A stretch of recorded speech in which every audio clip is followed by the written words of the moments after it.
Welcome back to Mental Health Matters. We got a great show for you today where we're going to talk a little bit more on a subject we touched on a couple weeks ago, this new beginning. And we had talked about in terms of Joseph Campbell's idea of this call to adventure, this new possibility, what I want to create for my life today. So hold on to your hats and keep the radio on for a minute and stick with us. You're listening to Mental Health Matters with Dr. Scott Terry, and you could on KRUU 100.1 on your FM dial. And we got Danielle sitting in with us today. Danielle. Hello, everybody. Danielle, tell them how they could get in touch with us. Yes, you can email any one of us at Scott at Ardent Center. ArdentCenter.com, as well as... Spell Ardent for everyone. Ardent is ARDENT. As well as you can check out the shows on the YouTube channel of Ardent Center and look at any one of the past shows or rehear this show. Great. And you can look at KRUU. And today we've got one of our favorite guest, co-host, people, planet, I don't know, something. Ken Daly. Ken, tell us about yourself. I'm exercise and sports science kind of guy. I work over at Marsh University of Management, but I also work on Blue Zones project here in Fairfield, along with trying to reduce tobacco consumption in this county and also up in Keokuk County. So you don't just work at Blue Zones and some of these other projects. You are like the man. I head the Blue Zones project, and I'm the point for the tobacco cessation in the area also. So we're going to do a show just on that tobacco thing. But today, let's start this show today talking about that new beginnings. And tobacco is a good thing to start about a new beginning, isn't it? Absolutely. Number one preventable health behavior that we have, and let's get reduction on that and get people healthy. And from a psychological perspective, I always talk to everybody about quitting smoking. It's, I'm not their medical doctor. I'm their psychologist, family therapist, who's there to help make a difference in their lives.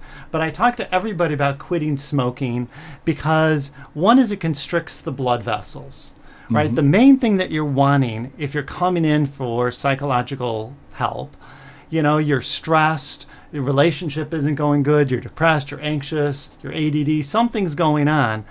You need your brain. I'm sorry, all of us kind of need our brain. And if we're constricting our blood vessels, it ain't going to happen. So we got to come up with ways to have, as Dr. Amen talks about, brain envy. And to really want the best brain we can get. And also for erectile dysfunction and for a whole host of things. When I'm squeezing off those blood vessels, what do you think's going to happen? Well, we're not going to get the performance and optimum performance that we're hunting for. And I think everybody's hunting for a little bit better functioning. I don't know anybody that says, let me see how I can do a little worse today. When you get up in the morning, you say, hey, how can I be a little bit better? So anything that we can do to get a beginning, a new change of behavior, to me, that is time well spent. But it's also that new behavior isn't just about that behavior.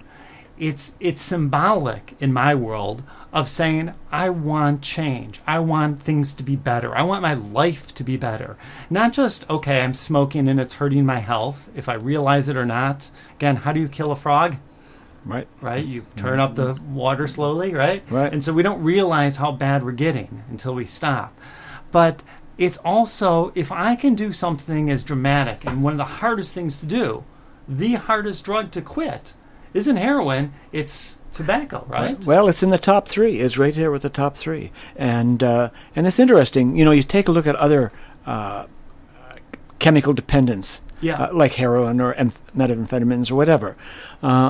These have massive effect on the psychophysiology. Yeah. I mean, you don't take heroin to get a little buzz.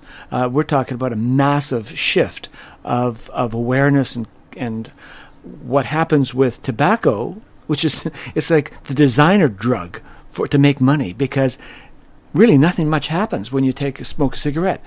You get a little bit of elevation of blood pressure, a little bit of abnormalities in the physiology, but nothing much happens when you take a cigarette. However, the addictive quality of nicotine is right up there with the rest. So you can addict people without getting a lot of damage on the short term, but then there's this long-term consequence of putting some 4,000 chemicals into your body multiple times a day.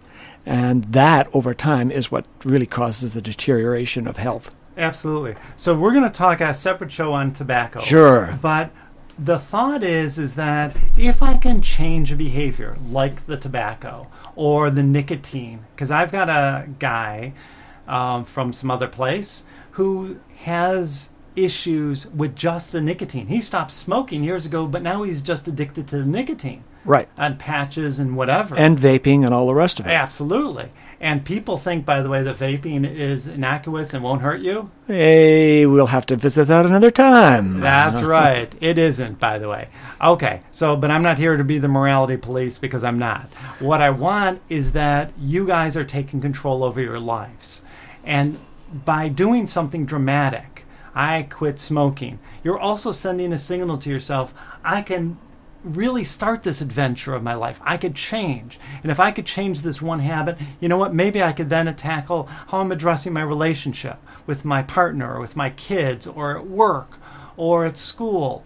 But it's really, you're sending this huge metaphorical mission to yourself. Well, I don't even think it's metaphorical. I think actually there's a cascade effect. And we've seen that in research over time, that folks that make one change are much more on the verge of making a second change, partly because of the success they have on that one, but also there seems to be likely some purification in the system. The body is healthier, so therefore it's able to make other shifts more easily. Well, not just the body's healthier, but in my world, of the course. brain is healthier. Well, right? the body-mind is but one. But one. And it is so true with all this. I mean, even the gut-brain connection, which we've talked about, affecting serotonin is more produced in the stomach.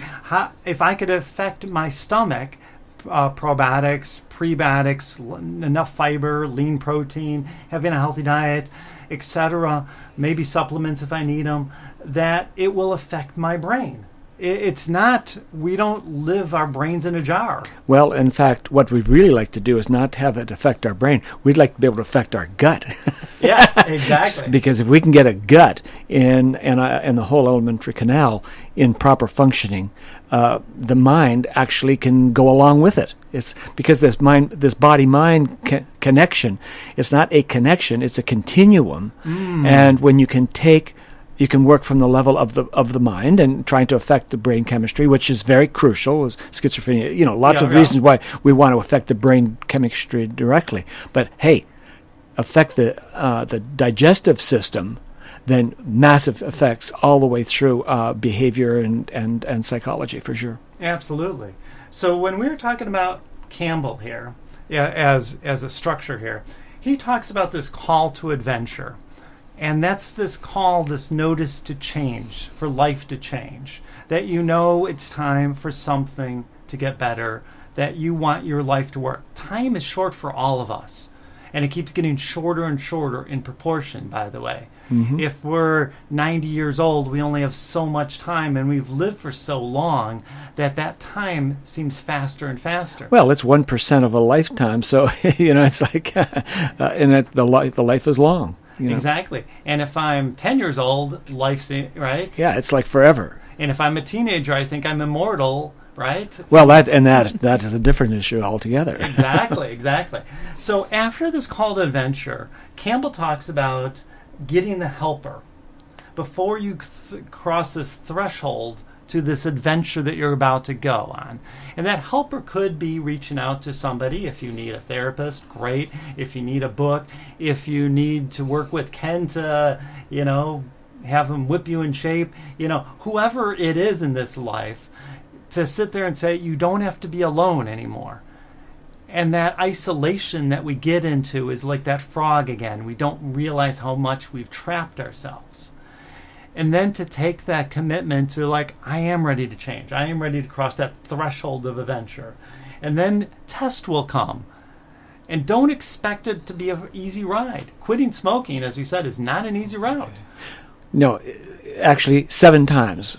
7 times? 7 times, at 7 real times. I'm not going to smoke a cigarette right now, but 7 serious quits before people usually succeed. And so we all have the test, regardless of if it's quitting smoking or if it's a relationship. Exactly. You push back on your partner, I want things to get better.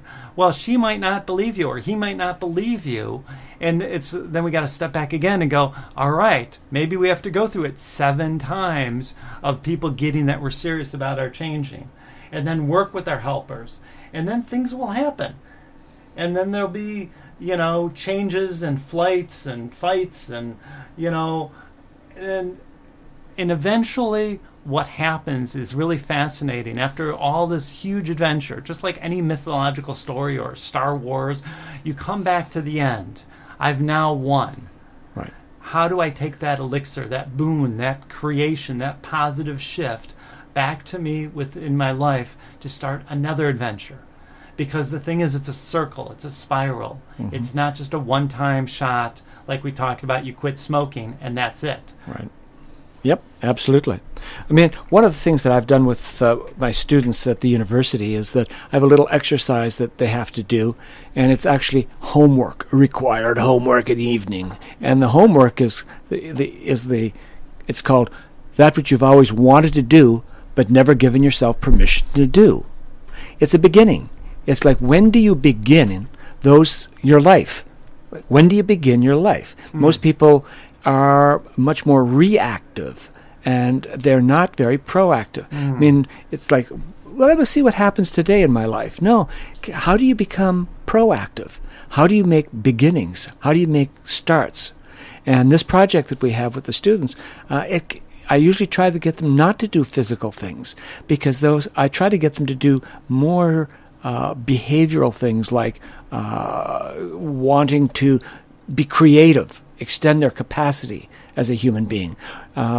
Physical, one thing, we do a lot of that, but I think starting something absolutely new in your life that has been buzzing around in your head, but then how do you materialize that?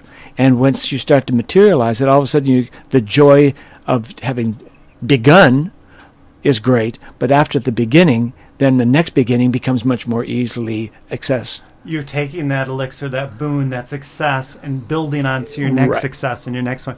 It's like an endorphin. It just keeps reinforcing itself, and you keep moving forward. And so when we start about this new beginnings, it's like, it's not just what I'm changing, but who I am. So Danielle, tell us what you think about changing and something that maybe you've allowed yourself to change at. Yeah, absolutely. I actually want to touch on, as someone that has experienced Ken's exercise in his class, of something that I haven't given myself permission to do, but I've always wanted to do. That momentum and awareness expanding of what haven't I given myself permission to do gave me the launching point of,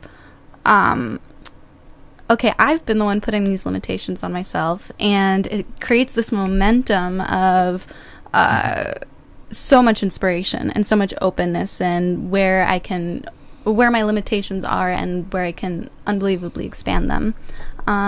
So give us an example. Yeah, okay, just a small example in this class, jewelry making. It was, something I've been putting off and pushing away.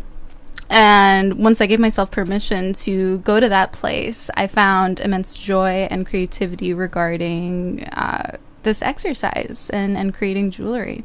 And that doesn't mean that you've got to decide, I'm going to be a jewelry maker, and if you are, that's great. But, everything isn't so linear. Right. You're going to say something, Ken. Well, I think it's an empowerment. I mean, ultimately, it comes back to who you need helpers, as you were saying, sure. But first, you have to empower yourself to make that first step. And what is stopping you from making that first step? It could be circumstance. There's lots of reasons that we can do it. But ultimately, there's a little place in the quiet of the mind where you have a thought, an idea, and then you materialize that idea. Having somebody on the outside saying, "Hey, why not materialize an idea here?" It gives you the permission that you need to do what you already can give yourself permission to do. It's like a permission thing. It's like we're all adults. Who needs permission? But psychologically, you need some little incentive to take that step. Yes, that's where that motivation comes from. By the way, you're listening to KRUU 100.1 on your FM dial, but most people, a lot of people, like listening to this archive, and you could listen to the archives on KRUU. You could also listen, if you were so interested, not saying you should, but if you were interested, you could go to the Ardent Counseling Center website, or you could go to the YouTube channel for Ardent Counseling Center. You could also email us. We had a wonderful email. Somebody was requesting to have a show on borderline personality disorders, which we'll be doing in the next several weeks. And if there's anything you'd like us to create or do or support or change, please let us know or come on board. Anyways, but it's looking. Today's show, by the way, is Ken. New beginnings. When are you going to start something that you've always wanted to do? Yeah, stop procrastinating. Get off your butt. It's time. And I know it's hard to get that incentive, especially if you failed 6 times before, like we're talking about the smoking. But it's now the 7th time, and you didn't realize that if you had just been a little bit more patient, now is the time. And you think that your partner can't change. That's up to them to change. But if you get that you can change, they could change in response to your changing. So an example I was going to bring up about change is this notion of age. So at every one of our age, it's really hard to predict that we will change in the future.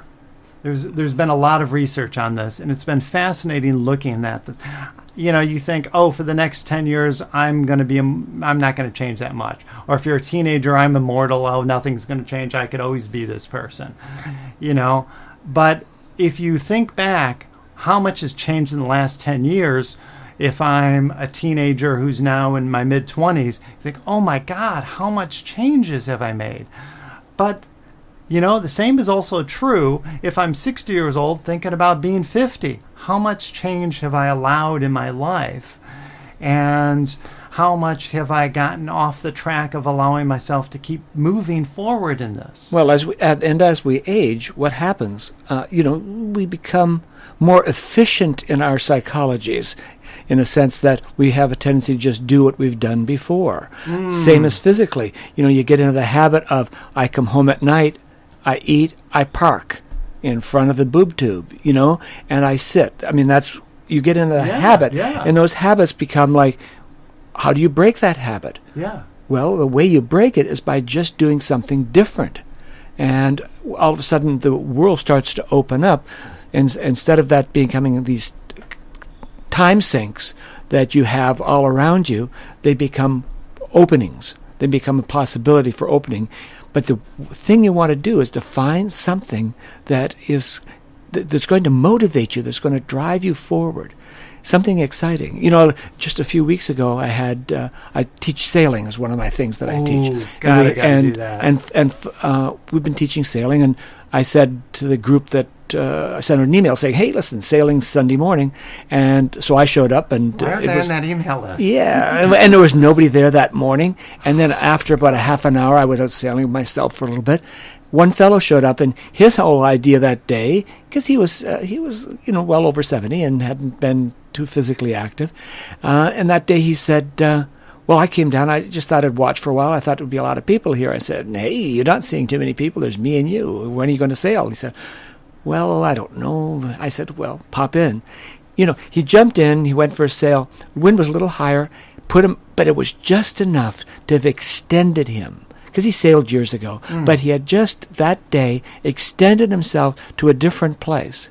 And the next day I saw his wife just happened to have been wandering past me and said, boy, something happened yesterday. It took my husband to a different place by just extending that little bit out of the comfort zone, just a little bit, into something new. And, it's nurturing. It develops the desire to go and try some other things that are new, to extend yourself and to get past that. It's 7 o'clock, click on watch. How much time do we actually get caught in time sinks. They Or our old habits. our habits. They just they just are there. So what do you get past? Right, exactly. And so allowing yourself to do that shift, I think, is really where that power is. Let me give you a similar example. So I went to Fairfest, which is this incredible music festival that happens in Fairfield, if you happen to not be here. And if you haven't gone, if you didn't go this year, I know I'm not supposed to promote anything, but go sometime. It's great. And what was fantastic is, so I went Saturday night, and me and my wife are sitting next to a gentleman who's 83 years old, and his wife has passed, his son had passed of cancer, and and so between this, there was like a half an hour gap where they're playing at some other stage, and we were just having a great conversation. He got himself up, even though it was difficult for him to walk, to go to this music festival, which I think was bold in itself, but Right. then really reached out and wanted to connect to people and make a difference. Right. And, I might not normally have wanted to talk to him, but it made such a difference. It made me feel so good to be able to talk to him and think about things from a different perspective. He's a farmer and I'm not. And just had a fascinating discussion with him, because we all create that. Well, you were talking a while ago about the helper aspect. Yes. Well, helper I immediately think of community. And when you create communities of people, then they are the ones that can take you to that other place also, because there's the support, there's the nurturing. If you feel continually jeopardized, you feel threatened by by change, Right. or nudge. There are those people. Those are those people. No, I can't talk to those people. Right. Right. Right. And community, by definition, goes past that. It creates a buy-in, and creates a psychological climate where people feel that they can extend to other places. Yes. So community is crucial, and any community has to be built over time. And it's done is by what I call breaking bread. You have to do something together to be able to make community. You can't just sit and talk about community. You have to do something. I think the doing is very crucial. That's why oftentimes within the like a religious community or church community, they'll take on some project. Right, but they're not just praying to God. Praying to God is a wonderful thing, but you don't just stop there. You need to act on that. And that creates the community. That Absolutely. creates the community. That creates the bonding. Why doing something that has perceived by you and the other people around with meaning. I call that transcendence, one form of transcendence, that which is something bigger than the self. And it's crucial that we have that sense of getting beyond ourselves, our own limitations, always some sense of transcendence, something bigger and greater in life. Yes, and so be bold in terms of, I say to clients, be radical. Really try and break out of those traps that we're in, where we start seeing ourselves versus the other, or we get lost in this all or nothing thinking. We're going to do it or we're not. Either we're doing a marathon or we're going to sit on the couch. And it's like, no, step by step. So being radical sometimes isn't, I'm going to do the marathon. The radical part is committing to, today I'm going to be in my body. And being in my body might be just going for a walk. Being in my body might be doing some yoga and relaxing and stretching. Being in my body might be doing the long run. Right. But it's like... Well, if you take a look at big picture here, to do big things, I say, to make a miracle is easy. Miracles, big stuff is easy to do because it's very approachable. It's like you can see what has to be done. Little change, little habitual change, that to me is the tough stuff in life. Yes. Those are tough. And to change those requires an ongoing persistence that a lot of us don't have the ability to do. For instance, one of the things that they found with longevity is that people who live the longest are actually not the happiest people. Really? No. In fact, the people that live the longest are usually people that are a little bit fastidious about themselves. that they're always kind of keeping an eye on themselves, and they're not sure that they're quite as healthy as they should be. It's not because the people that are feel that, oh, everything's fine and everything's great, have a tendency to ignore the little warning signs. So the people that are fastidious and are able to make all these little modifications all the time live longer than some other people. So combine that with the happiness thing of like having some passion for why you're living. So not just really focus on what little habits do I need to do today will make a huge difference. It's like investing. Putting a little bit of money away today will have huge impacts later on because of compound interest. Same with our health, right? Right.